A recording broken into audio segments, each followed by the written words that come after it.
fin de la carrière internationale de Neymar, avec 457 buts, 262 passes décisives. C'est complètement fou. Des chiffres qui sont, au niveau des buts, eh bien, au-dessus du roi Pelé et de monsieur Ronaldo. Neymar en Coupe du Monde, éliminé en quart de finale, quatrième place, quart de finale, et donc c'est huitième de finale pour ça. 1, 2, 3, 4, 5, sixième Coupe du Monde. Le Brésil pleure encore les pages intérieures de l'équipe. Non mais là c'est encore pire. Les mauvaises nouvelles s'enchaînent du côté du Brésil les amis. Et là malheureusement ça va faire très mal. Je tiens déjà à vous informer qu'hier après le match, Neymar a pris sa retraite internationale. Et il a tout simplement publié: j'ai tenté encore et encore, maintenant c'est fini. Malheureusement pour le Brésil et pour le football, sa Coupe du Monde ne s'est pas passée comme on l'espérait. Et pendant ce temps on a Donald Trump qui continue à se régaler. Comme vous le savez, il a annulé le carton rouge de Balogun, le joueur américain. Et sans surprise, ça fait énormément scandale depuis lors. Voici ses propos qui selon lui justifient l'annulation du carton rouge. Il dit: j'ai vu l'action et je suis quelqu'un qui adore le sport. Ce n'était pas une faute.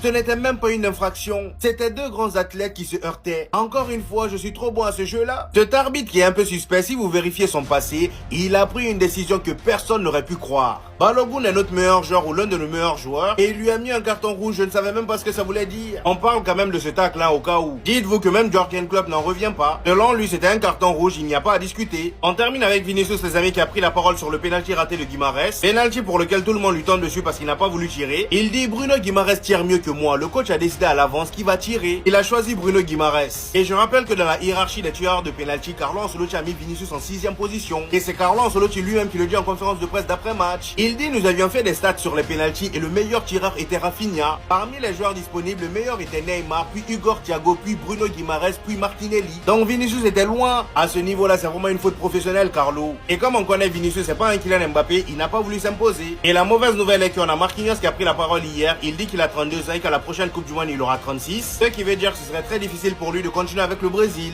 Il dit: il y a des jeunes qui vont arriver, qui vont me pousser à être meilleur. Mais on verra, je vis le moment présent. Je profite au maximum et pour la sélection, on verra plus tard. Vous sentez le côté pessimiste? On espérait tous que cette Coupe du Monde là soit la bonne pour le Brésil, mais au vu de comment ça part, ça sent pas bon. L'ailier portugais Rafael Leao devrait quitter l'équipe de l'AC Milan d'après Fabrizio Romano. Donc Leao devrait quitter Milan sur ce mercato. Le joueur et le club estiment qu'un départ est la meilleure solution pour toutes les parties. Donc des clubs saoudiens ont déjà pris des renseignements, mais le portugais privilégie plutôt un projet en Europe. Et à noter, le FC Barcelone, qui est en Europe, les gars, très intéressé par Leao. Donc l'opération étudiée serait plutôt un prêt, parce qu'en gros, l'AC Milan aimerait en avoir entre 60 à 70 millions d'euros. Le Barça, non, pas prêt à mettre cette somme-là. Mais l'avoir en prêt, les gars, dans un format similaire à celui de Rashford qui avait été prêté au FC Barcelone cette saison, et ça conviendrait à tout le monde. Donc cette solution conviendrait aux deux parties, mais les discussions n'en sont qu'à leur début. Et toujours du côté de l'AC Milan, parce qu'on parlait de Leao qui devrait partir, mais c'est pas le seul. Donc Ruben Amorim, le nouveau coach de l'AC Milan, les gars, veut se séparer quand même de 8 joueurs sur ce mercato. Donc Benacer, Bondo, Estupinan, Fofana, Jiménez, Loftus-Cheek, Tomori et Leao.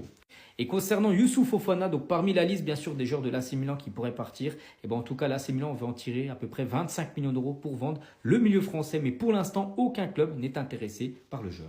Erling Haaland a tout cassé. Terminator. Il était là une nouvelle fois pour faire tomber le Brésil, les amis. 2-1.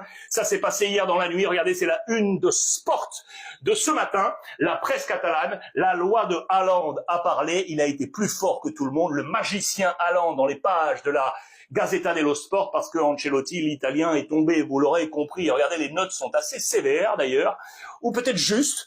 Donnez-moi votre avis là-dessus. 5 sur 10 pour Carlo Ancelotti. Je vous rappelle que le Brésil n'avait plus été éliminé à ce stade de la compétition depuis 1990.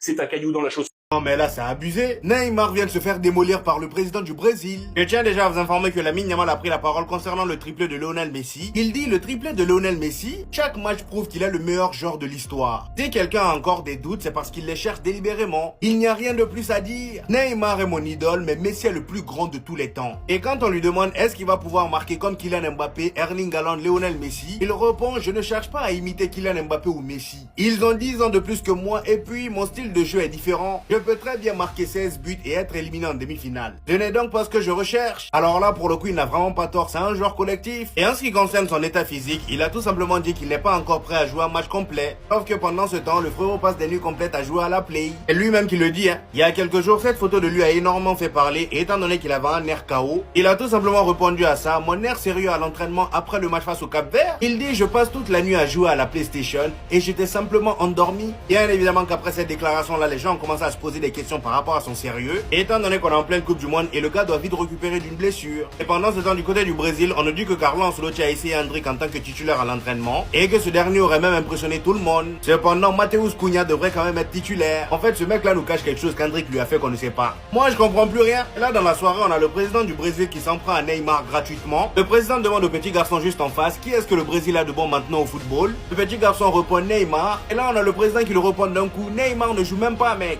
Neymar est le premier convoqué en télétravail à la Coupe du Monde. En fait, j'ai compris, mis à part Lionel Messi, plus personne ne respecte ces légendes désormais. On le voit avec Cristiano Ronaldo du côté du Portugal. Et maintenant, ça commence pour Neymar. C'est vraiment dingue.